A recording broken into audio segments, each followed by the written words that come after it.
Hi, everybody. This is Larry Christiansen. I'll be talking about round one, game of the day, and highlights of the round one from the 8th London Chess Classic being held in London. This extends deep into December, this tournament.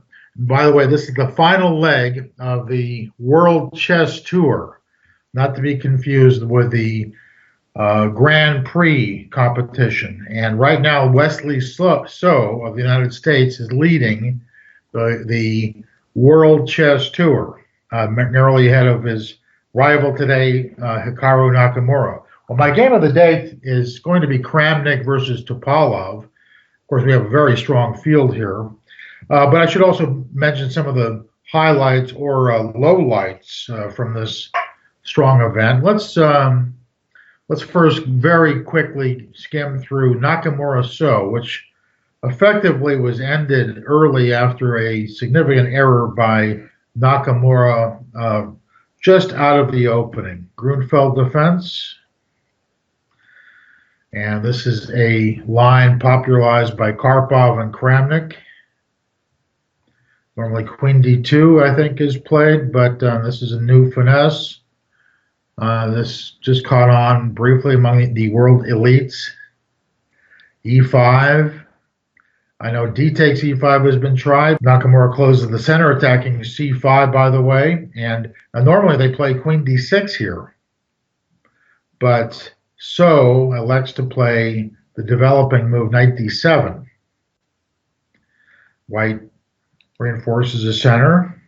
Black gets it going on the king side with F5. Of course, now F3 would surrender the H-pawn, the E-pawn, the Queen H4 check. So really, White's, and of course, Black is threatening F4. So White could consider E takes F5 here, and then if G takes F5, then play Bishop G5. But Naka played instead Bishop G5 immediately.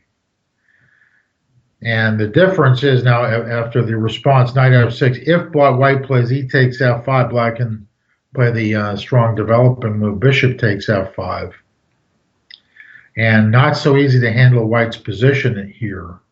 Black has a big lead in development. If Bishop D3, for instance, he can start crowding him out, playing E4. How do we get that knight out?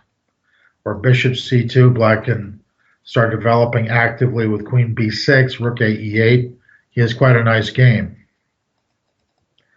But instead, that's still better than the game, which featured Knight E2, and after this, so that was just a major mislapse by Naka. And after Knight takes E4, after 15 minutes deliberation by So, he whips out Knight takes E4, and, well, after this, the game is essentially decided. Bishop takes, Knight takes, Bishop E7, of course, King takes D2, Rook takes D8. Now, White does get his pawn back, but with a terrible position. He has a very weak C-pawn, which is soon devoured. And So's technique was more than adequate to handle this winning position here for Black. Good start for So, tough start for Nakamura. Also, well played, except for one blunder, was the battle between Aronian and Adams. Adams, of course, the UK representative in this event. Okay, we'll quickly go over the Aronian versus Adams game. This is a Joko piano. Aronian, of course, normally plays queen pawn openings or reti or English opening, but here he's playing the Joko.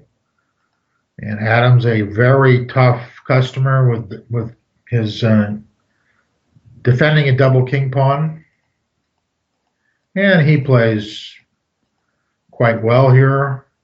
Instructive, very aggressive. Notice how he handles the bishop on H4. He goes queenside, and White has